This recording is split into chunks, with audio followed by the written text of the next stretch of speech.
no, no, no, no, no, no, no. Never let her go, go, go. Never No. go, go, go. Oh, No. I only.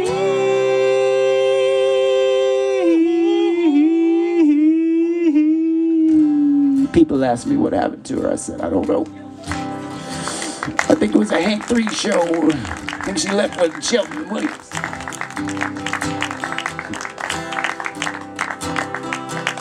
But she left me 114 hits of LSD. And that's when I met Gary Floater again. He had this Chrysler Cordoba. It was a 1978 Chrysler Cordoba. He showed up and he said, Bobby Lane, let's go to Frank Sinatra's grave. I said, all right. So we get driving down the highway. And Gary's drinking and I'm trying not to drink, but he's twisting my arm and driving with one arm and twisting my arm and driving with another arm, twisting my arm, and I'd start drinking.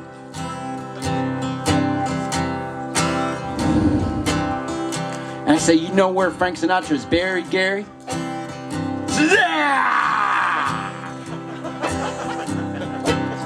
That's when I said, stick out your tongue.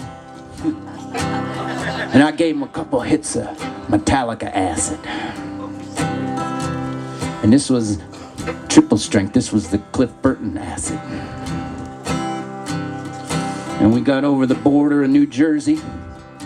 And I said, Gary, I'm thirsty for a beer. This whiskey's going down pretty good, but if I keep drinking this, man, I'm gonna be in trouble.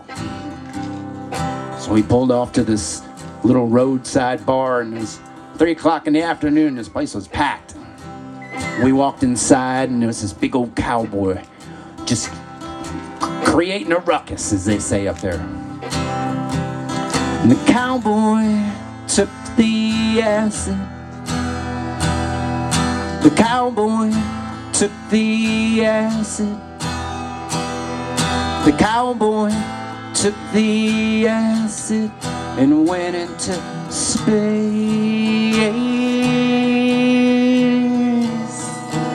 Woo!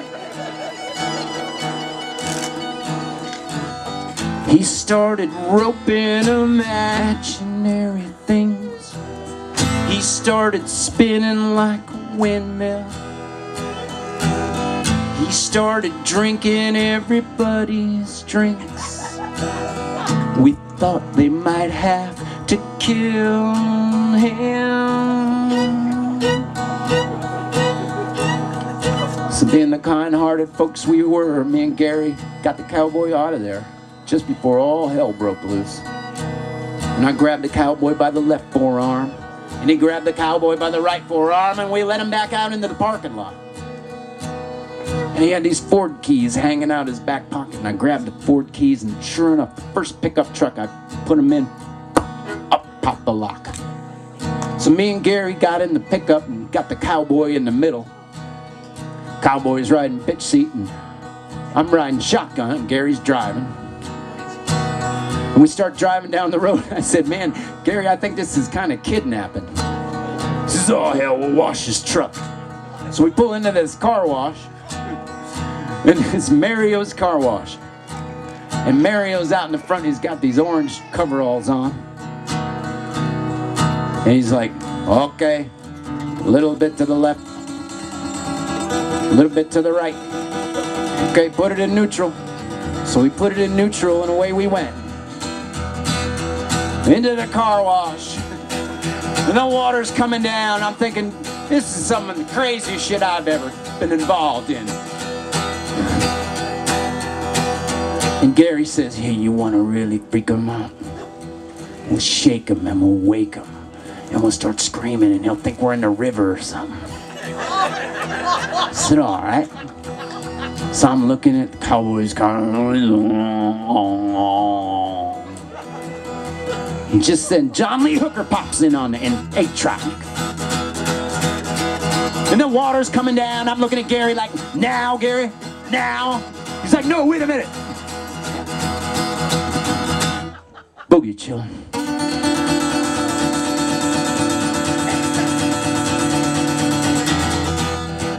So I grabbed the cowboy by the left shoulder and started shaking him. And Gary grabbed the cowboy by the right shoulder and started shaking him. And we started screaming like this. And the cowboy, he wakes up. And he looks up at the dome light. And he looks at the water. He goes, ah, ah, ah. And just then, as if we were delivered through the gates of heaven, we're back out in the New Jersey sun. And there's Mario on the other side. And I'm thinking to myself, this is a true one-man operation. He gets you in the front, he takes you out in the back, he towels you off. And he's standing there, and Gary's like, give him some money, man. I said, Gary, I don't have any money. You were like, let's go. I didn't even get time to grab my wallet. He looks at Mary and goes, sorry, Hoss, we're gonna have to get you next time. So then we got this cowboy, and he's just wide-eyed at this point. He's not saying anything. We'll be chilling. So we drop the cowboy back at the bar. Me and Gary get out. Tell the cowboy, your tour is done at this Big Jim's Bar and Grill, and maybe you best go finish off your little LSD trip somewhere else. He says, thanks for washing the car, man. Me and Gary get back into Cordoba, and we start driving south, and we're having a great old time.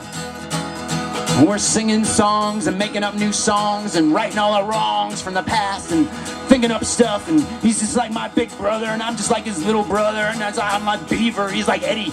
Eddie Haskell all of a sudden comes in. It's a toll booth. And it's like, give me some money, man. He said, I told you I don't have any money.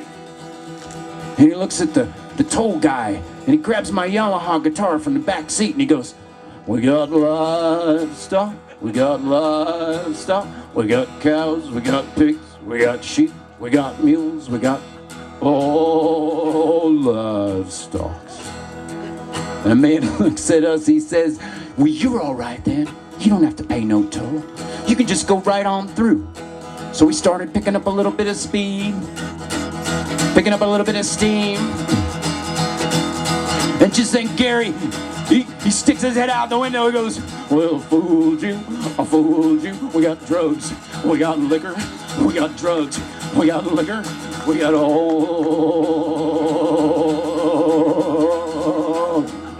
I'm thinking, my God, I've never been involved in anything like this in my life. Oh, I'm thinking all this, I don't even have a piece of paper. I want to write it down. So I just said, man, Gary, we got to remember this, bud. We got to remember this. So we started singing all the way back. The cowboy took the acid. The cowboy took all that acid. The cowboy took the acid, and he was freaking out. He was freaking out. He was freaking out. He was freaking out.